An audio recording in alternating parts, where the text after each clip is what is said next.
Hello friends, good morning. मैं हूं MJ. जैसे कि देख रहे हो फ्रेंड्स, ये one of the David Austin variety का ये रोज़ है मेरा, और बहुत ही सुंदर इसके ऊपर फ्लावर्स हो रहे हैं। ज़्यादा बड़ी साइज़ के फ्लावर्स नहीं है, मीडियम साइज़ के इसके फ्लावर्स होते हैं, लेकिन बहुत खूबसूरत फ्लावर्स हो रहे हैं। और बंच में ये प्लांट मुझे फ्लावरिंग्स दे रहा है, जैसे कि देख रहे हो बंच में ये फ्लावर्स प्रोड्यूस करता है। जैसे कि आप सभी को पता है फ्रेंड्स, मेरे जो जितने भी प्लांट्स हैं वो सारे प्लांट्स के ऊपर मैंने जो फ्लावर के बर्ड्स थे, फ्लावर्स थे, वो सारी चीज़ मैंने कट कर ली थी, ताकि मैं सेकंड फ्लश के लिए इसकी अच्छी खासी तैयारी कर सकूं। 13 तारीख को फ्रेंड्स मैंने अपने प्लांट के ऊपर फ्लावरिंग बर्ड्स कट किए थे, तो एग्जैक्टली 30 से 40 दिन के बाद मेरे प्लांट के ऊपर फिर से सारे नए फ्लावर्स आने वाले हैं। अब टेम्परेचर से रिलेटेड बात करूं आप सभी को फ्रेंड्स, मैंने लास्ट वीडियो में भी बताया था, जो टेम्परेचर मेरे यहाँ चल रहा है वो टेम्परेचर फ्लावर्स की क्वालिटी के लिए अच्छा नहीं है। यानी कि जो 30, 31, 29 ये जो टेम्परेचर जो दिन का रहता है, वो टेम्परेचर हमारे प्लांट के फ्लावर्स को बर्स्ट कर देता है। बर्स्ट का मतलब ये है कि अगर आपके जो प्लांट के फ्लावर्स बर्ड प्रोड्यूस करते हैं, तो बाद में इसके जो पेटल्स ओपन होने चाहिए वो बहुत ही फास्ट हो जाते हैं, और बाद में फ्लावर्स की जो साइज़ होनी चाहिए, बाद में फ्लावर्स के पेटल्स का जो शेप होना चाहिए, वो खूबसूरत आके नहीं निकलेगा। तो उसके लिए फ्रेंड्स सबसे बेस्ट जो टेम्परेचर रहता है वो 27 डिग्री से नीचे रहता है, यानी कि 27, 26, 25, 24 दिन का टेम्परेचर फ्रेंड्स अगर आपका ये रहेगा, उतना ही अच्छा आपके फ्लावर्स के पेटल्स निकलेंगे, फ्लावर्स के शेप निकलेंगे, फ्लावर्स की साइज़ निकलेगी। रात का टेम्परेचर अगर आपके यहाँ 18 या तो 17 डिग्री से नीचे हुआ, यानी कि 16, 15, 14 डिग्री, 13 डिग्री, तो बाद में आपके प्लांट के फ्लावर्स के पेटल्स बहुत स्लो ओपन होंगे। जितने स्लो पेटल्स ओपन होंगे, आपके फ्लावर्स की साइज़ और क्वालिटी और फ्लावर्स का शेप बहुत सुंदर देखने को मिलेगा।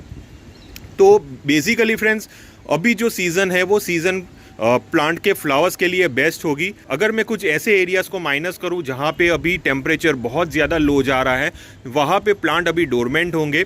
लेकिन नॉर्मल जो जहां पे टेम्परेचर अभी दिन का 24 डिग्री, 25 डिग्री है, रात का टेम्परेचर अगर 14-15 डिग्री है, तो वहाँ पे फ्लावर्स के पेटल्स बहुत खूबसूरत ओपन हो सकते हैं। अब मेरे यहाँ तो फ्रेंड्स अभी ये टेम्परेचर नहीं है, मेरे यहाँ एग्जैक्टली वो टेम्परेचर आएगा जनवरी 15 के बाद, 15 से 25 के बीच में ये टेम्परेचर आएगा।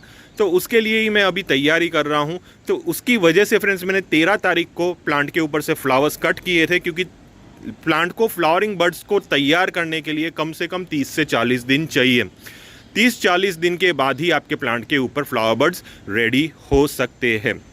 तो इसीलिए मैंने एग्जैक्टली 13 तारीख को पकड़ा है।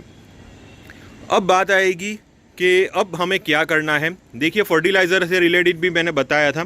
देखिए, सबसे पहले तो 05234 हमें अप्लाई करना है एग्जैक्टली 8 दिन के बाद, यानी कि आज से मैं फर्टिलाइज़र अप्लाई करूंगा। फर्टिलाइज़र मैं शाम के वक्त अप्लाई करता हूं, सुबह के वक्त नहीं करता। उसका कोई स्पेसिफिक रीज़न नहीं है। अगर आप सुबह के वक्त करना चाहते हो तो सुबह के वक्त भी कर सकते हो। मैं शाम के वक्त में थोड़ा फ्री रहता हूँ, तब मैं अप्लाई कर लेता हूँ। तो 05234 और बाद में 5-40-28 ये 2 फर्टिलाइज़र ऐसे हैं जो मैं हर एक दिन के गैप में अपने प्लांट्स के अंदर अप्लाई करना शुरू कर लूँगा, लगातार 15 से 20 जनवरी तक ये फर्टिलाइज़र मेरा चलता रहेगा। दूसरा जो मैं काम करने वाला हूँ वो है शावरिंग, थोड़ी सी स्लो कर लूँगा। स्लो मतलब जो मेरा ये जो फॉगर चलते थे हर एक घंटे के में, उसको मैं 2 से 3 घंटे में एक बार कर लूँगा, क्योंकि अब से फ्रेंड्स मेरे यहाँ धीरे धीरे टेम्परेचर थोड़ा सा लो होगा। अभी तक मेरे यहाँ टेम्परेचर गर्म था, लेकिन जैसे जैसे दिन जाते हैं वैसे वैसे टेम्परेचर लो रहता है। तो जैसे जैसे टेम्परेचर लो जाता जाएगा, वैसे वैसे फ्रेंड्स मैं फॉगर का यूज़ भी उतना कम करता जाऊँगा। देखिए, अगर आपके प्लांट के ऊपर फ्लावर्स डेवलप हुए हैं या तो फ्लावरिंग बर्ड्स डेवलप हुए हैं, ऐसे में अगर आपने प्लांट के ऊपर ज़्यादा शावरिंग की, ज़्यादा पानी का छिड़काव वगैरह किया, तो ऐसे में आपके फ्लावर्स के पेटल्स फंगस की वजह से ब्राउनिश हो सकते हैं, डैमेज हो सकते हैं। तो वो चीज़ हमें नहीं करनी है। इसीलिए मैंने अभी जो फॉगर सिस्टम है वो थोड़ा सा स्लो कर लूँगा, और जैसे जैसे बर्ड्स डेवलप होते जाएंगे वैसे वैसे फॉगर सिस्टम में और स्लो करके टोटली बंद कर दूँगा। तो ये दूसरा काम मैं करने वाला हूँ। अब तीसरा इम्पॉर्टेंट काम, जैसे कि आप सभी को पता है मेरे यहाँ टेम्परेचर गर्म रहता है, तो उसके लिए मैं एक और चीज़ स्प्रे करने वाला हूँ, और ये ऑप्शनल चीज़ है। मैं अभी भी बोल देता हूँ, ऑप्शनल है। ये आप लोग अगर आप चाहते हो तो यूज़ कर सकते हो, अगर आप नहीं चाहते तो मत यूज़ करिए। मैं आपको इसमें फोर्स बिल्कुल भी नहीं करूँगा। लेकिन ये प्रोडक्ट मैंने मंगाया है जो अभी मैं आपके साथ शेयर करूँगा, क्योंकि मैं कोई भी चीज़ छुपा के नहीं रख। तो मैं आपको वो प्रोडक्ट दिखा देता हूँ, वो प्रोडक्ट क्या है। बेसिकली फ्रेंड्स, आपने देखा होगा मैंने माइक्रो न्यूट्रिएंट्स का ये पूरे सीज़न में एप्लीकेशन नहीं किया। जी हाँ फ्रेंड्स, माइक्रो न्यूट्रिएंट्स एप्लीकेशन नहीं किया, उसका बेसिक रीज़न ये है, जो फर्टिलाइज़र में यूज़ करता हूँ, यानी कि 5, 40, 28, 17, 10, 17 मैंने यूज़ किया था, 15, 15, 30 यूज़ किया था, उसके अंदर ऑलरेडी माइक्रो न्यूट्रिएंट्स मौजूद है, तो मुझे अलग से माइक्रो न्यूट्रिएंट्स स्प्रे करने की ज़रूरत नहीं पड़ी। दूसरा मेजर रीज़न है, मेरे प्लांट के पत्ते इतने हरे भरे हैं कि वो बता रहे हैं कि उसको माइक्रो न्यूट्रिएंट की अभी ज़रूरत नहीं है। अगर मेरे प्लांट के पत्ते लाइट ग्रीन कलर के हो जाते तो बाद में मुझे आयरन स्प्रे करना पड़ता, मैग्नीशियम स्प्रे करना पड़ता अलग से, और बाद में अलग अलग माइक्रो न्यूट्रिएंट स्प्रे करके मुझे उसको सही करना पड़ता। लेकिन जो प्लांट के पत्ते हैं, वो प्लांट के पत्ते ये बता रहा है कि मेरे पास नाइट्रोजन भी बहुत अच्छी क्वांटिटी में मौजूद है, मेरे पत्ते ग्रीन है, तो मुझे अभी कोई माइक्रो न्यूट्रिएंट की भी ज़्यादा ज़रूरत नहीं है, मैं अपने फ्लावरिंग बड्स भी प्रोड्यूस कर रहा हूँ इवन इतनी गर्मी में, तो मुझे माइक्रो न्यूट्रिएंट की ज़रूरत नहीं है। ये प्लांट मुझे कह रहे हैं, इसीलिए मैंने माइक्रो न्यूट्रिएंट ये पूरे सीज़न में यूज़ नहीं किया है।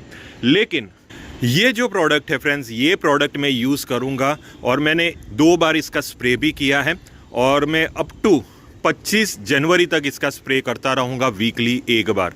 कैल्शियम नाइट्रेट का स्प्रे बंद हो चुका है, कैल्शियम नाइट्रेट अभी मैं नहीं कर रहा, जैसे कि मैंने पिछली वीडियो में बताया था। प्लांट को, मेरे प्लांट बोल रहे हैं कि मेरे पास नाइट्रोजन ज़्यादा है, मुझे ज़्यादा नाइट्रोजन की ज़रूरत नहीं है, तो इसीलिए मैं कैल्शियम नाइट्रेट का स्प्रे बंद कर रहा हूँ। लेकिन अभी मैं ये स्प्रे शुरू कर रहा हूँ, इसका नाम है यारावीटा बड बिल्डर। ये जो प्रोडक्ट है फ्रेंड्स, ये वन ऑफ द बहुत कॉस्टली प्रोडक्ट है, अराउंड 800 रुपीज़ का मुझे मिला है। 800 रुपीज़ 500 ग्राम्स, कॉस्टली प्रोडक्ट है। अब आप लोग सोचोगे यार ये कॉस्टली प्रोडक्ट क्यों हमें बता रहे हो, हमें इतना कॉस्टली करना नहीं है। मैंने आपको पहले ही बता दिया था कि आपके लिए ये ऑप्शनल है, अगर आपको लेना हो तो ले सकते हो, लेकिन ये प्रोडक्ट के बारे में मैं कुछ आपको बताना चाहता हूँ कि मैंने ये प्रोडक्ट क्यों यूज़ करना शुरू किया है। देखिए, आप सभी को पता है कि मेरे यहाँ टेम्परेचर थोड़ा सा गर्म रहता है। अब ये जो गर्म टेम्परेचर में प्लांट के ऊपर फ्लावरिंग बड्स भी ज़्यादा प्रोड्यूस करना, ये भी एक टास्क थोड़ा सा मुश्किल होता है, क्योंकि जितना गर्म टेम्परेचर होता है प्लांट बेसिकली अपनी ग्रोथ पे ज़्यादा ध्यान देता है, वो बहुत ग्रोथ लेता रहता है, अपने पत्ते डेवलप करता है। लेकिन फ्लावरिंग बड्स के उसका कॉन्सेंट्रेशन थोड़ा सा लो रहता है, यानी कि जहाँ पे ठंडे इलाके में 40-50 फ्लावर्स एक साथ खिल सकते हैं, वहीं पे ही मेरे यहाँ गर्म इलाके में 15-10 ऐसे फ्लावर्स खिल सकते हैं, क्योंकि मेरे यहाँ टेम्परेचर ज़्यादा है। जितना ज़्यादा टेम्परेचर होगा प्लांट ग्रोथ करेगा बजाय फ्लावर बड्स प्रोड्यूस करने से। तो इसीलिए फ्रेंड्स मैंने ये प्रोडक्ट यूज़ किया है। ये प्रोडक्ट बेसिकली प्लांट के ऊपर से बड्स डेवलप करने में हेल्प करता है। इसीलिए जैसे कि आप नाम देख रहे हो, यारावीटा बड बिल्डर। बेसिकली जब भी हमें प्लांट को फ्लावरिंग पे लाना हो, जब आपके यहाँ टेम्परेचर कुछ एडवर्स हो जिसकी वजह से वो ठीक से फ्लावरिंग्स की क्वांटिटी नहीं कर रहा हो, या तो अपने प्लांट के ऊपर से वो फ्लावर्स दे नहीं रहा हो, कुछ ऐसी सिचुएशंस आ जाती है, जैसे कि मेरे यहाँ जो क्लाइमेटिक कंडीशंस है वो कंडीशंस के अकॉर्डिंग मैं अभी आपको बता रहा हूँ कि मुझे ये फर्टिलाइज़र स्प्रे करना ज़रूरी बन जाता है। और मैंने पहले ये कभी यूज़ नहीं किया है, मैंने अभी तक 2 बार यूज़ किया है, इसका रिज़ल्ट भी मैं आपके साथ शेयर करूंगा। लेकिन ऑब्वियसली फ्रेंड्स ये प्रोडक्ट मुझे रिज़ल्ट देने ही वाला है, कोई इश्यू नहीं है इसमें, तो मैं ये प्रोडक्ट यूज़ करूंगा। स्प्रे कैसे करना है, हमें 2 ग्राम ये प्रोडक्ट लेना है, 1 लीटर पानी में मिक्स करके वीक में 1 बार स्प्रे करना है। स्प्रे करने का एग्जैक्ट टाइम कब है, जैसे कि फ्रेंड्स मैंने 13 तारीख को मेरे प्लांट के ऊपर से फ्लावर बड्स कट किए थे, तो उसके 8 दिन के बाद से मैं इसके ऊपर ये स्प्रे करना शुरू कर लूँगा। जैसे कि आज से फ्रेंड्स मैंने स्प्रे किया है, उससे पहले मैंने फर्स्ट फ्लश जो मेरा आया था उससे पहले मैंने 3 बार इसका स्प्रे किया था, 2 से 3 बार। और अब जैसे कि मैं सेकंड फ्लश की तैयारी कर रहा हूँ, सेकंड फ्लश मेरे लिए ज़्यादा इंपॉर्टेंट है, क्योंकि टेम्परेचर अब जनवरी में थोड़ा सा और लो जाएगा जो फ्लावरिंग्स के लिए सूटेबल होगा। तो ऐसे में फ्रेंड्स मैं ये फर्टिलाइज़र यूज़ करूँगा, तो मे बी अगर मेरे प्लांट के ऊपर 10 फ्लावर्स के बर्ड्स प्रोड्यूस हो रहे हैं, उसकी जगह मे बी 15 या 20 फ्लावर के बर्ड्स प्रोड्यूस हो सकते हैं। मैं ये भी एक्सपेक्ट नहीं करता जैसे कि ठंडे इलाके में जहाँ पे 30-40 फ्लावर्स एक साथ खिल जाते हैं, वहाँ पे मेरे यहाँ गर्म इलाके में एटलीस्ट 20 फ्लावर भी खिल जाए, तो मेरे लिए ये बहुत बड़ी बात है। मैंने एक स्क्रीनशॉट शेयर किया है मेरे यहाँ का लोकल टेम्परेचर का, आप देख लीजिए। दिसंबर में भी मेरे यहाँ 32-31 डिग्रीज टेम्परेचर बता रहा है। आप लोगों के क्या ये टेम्परेचर है? नहीं होगा, क्योंकि मोस्टली इंडिया में ये टेम्परेचर कुछ ही सिटीज़ में आपको देखने को मिलेगा, जैसे कि मुंबई में भी ये टेम्परेचर रहता है, सूरत में भी ये टेम्परेचर रहता है, और कुछ ऐसे लोकेशंस हैं जहाँ पे दिसंबर महीने में ऐसा टेम्परेचर रहता है। हमारे यहाँ कोई भी स्वेटर वगैरह अभी नहीं पहन रहा, तो मतलब गर्मियाँ अभी भी है हमारे यहाँ। तो इसीलिए ये महंगा प्रोडक्ट मैंने परचेज़ किया है, ताकि मैं ये टेम्परेचर में भी प्लांट को थोड़ा सा सपोर्ट कर सकूं, ताकि वो ज़्यादा फ्लावरिंग बर्ड्स मुझे प्रोड्यूस करके दे सके, क्योंकि ये सीज़न हमारे रोज़ेस की अप टू फरवरी तक ही रहती है। मार्च महीने से फिर से गर्मी शुरू हो जाएगी, तो मेरे लिए बस 1-2 महीने का समय है। 1-2 महीने के लिए मैं अपने रोज़ेस के ऊपर अच्छे फ्लावर्स एक्सपेक्ट कर सकता हूँ, तो उसके लिए मैं इतना ज़रूर कर सकता हूँ मेरे प्लांट्स के लिए। तो ये मेरी गार्डनिंग करने की, मतलब ये एक टाइप की आप समझ लो, पागलपन भी आप समझ लो कि मैं इतना कर रहा हूँ। वैसे मैं दूसरे फर्टिलाइज़र्स में मैंने इस बार ज़्यादा इन्वेस्ट नहीं किया है।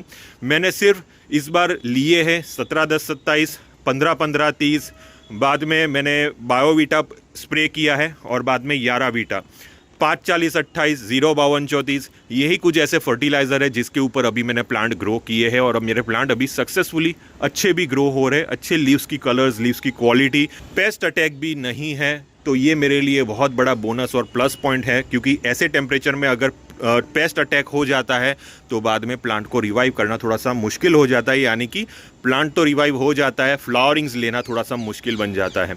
तो मैंने वही चीज़ पे ज़्यादा फोकस किया है कि मेरे प्लांट के ऊपर ज़्यादा पेस्ट अटैक ना हो, और ये फर्टिलाइज़र मैं यूज़ कर रहा हूँ। अब ये फर्टिलाइज़र का लिंक मैंने डिस्क्रिप्शन बॉक्स में दिया है, वहाँ से जाके ये फर्टिलाइज़र अगर आपको लेना हो तो ले सकते हो, लेकिन अगर आप ठंडे इलाके में रहते हो तो बाद में ये फर्टिलाइज़र यूज़ करने की ज़रूरत नहीं है। उसकी जगह पे आप नॉर्मल जो 0-52-34, बाद में 5-40-28, ये फर्टिलाइज़र आप यूज़ करते रहो। आपके प्लांट वैसे भी बहुत अच्छी खूबसूरत फ्लावर्स प्रोड्यूस कर सकते हैं। ये फर्टिलाइज़र के बारे में मैं थोड़ा आपको डिटेल में बता देता हूँ। ये जो फर्टिलाइज़र है ये बेसिकली यूके का इम्पोर्टेड फर्टिलाइज़र है, जैसे कि देख रहे हो, country of origin UK, imported fertiliser. और ये फर्टिलाइज़र में सबसे जो इंग्रेडिएंट मौजूद होते हैं वो है magnesium hydroxide and zinc phosphate. अब आप बोलोगे कि यार जिंक और मैग्नीशियम ही हम स्प्रे कर लेंगे तो चलेगा, नहीं, उससे ज़्यादा अच्छा रिजल्ट आपको मैग्नीशियम हाइड्रोक्साइड से मिलेगा और जिंक फॉस्फेट से मिलेगा। ये दोनों का कॉम्बिनेशन है, जैसे कि देख रहे हो, मैग्नीशियम 24, जिंक 10, pH इसका 8.5 प्लस 8.5 के आसपास है, फॉस्फोरस इसके अंदर 2.5 है।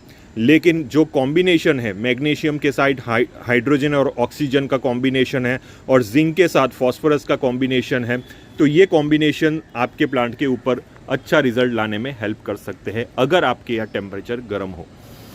अदरवाइज़ ये फर्टिलाइज़र यूज़ करने की बिल्कुल भी ज़रूरत नहीं है, अननेसेसरी फालतू के पैसे बर्बाद करने की ज़रूरत नहीं है, क्योंकि अगर आप ठंडे इलाके में रहते हो, अगर आपके यहाँ टेम्परेचर 25 डिग्री से नीचे हो, तो ये फर्टिलाइज़र मत यूज़ करिए। इसी वीडियो थी फ्रेंड्स जो अभी मैंने आपके साथ शेयर की, क्योंकि जो भी चीज़ मैं अपने गार्डन में करता हूँ मुझे आपके साथ शेयर करना है। अगर आपको किसी भी टाइप का कन्फ्यूजन हुआ ये टॉपिक से रिलेटेड, तो आप प्लीज़ मुझे टेलीग्राम ग्रुप में कांटेक्ट कर सकते हो। टिल देन के लिए थैंक यू फ्रेंड्स, और हैप्पी गार्डनिंग।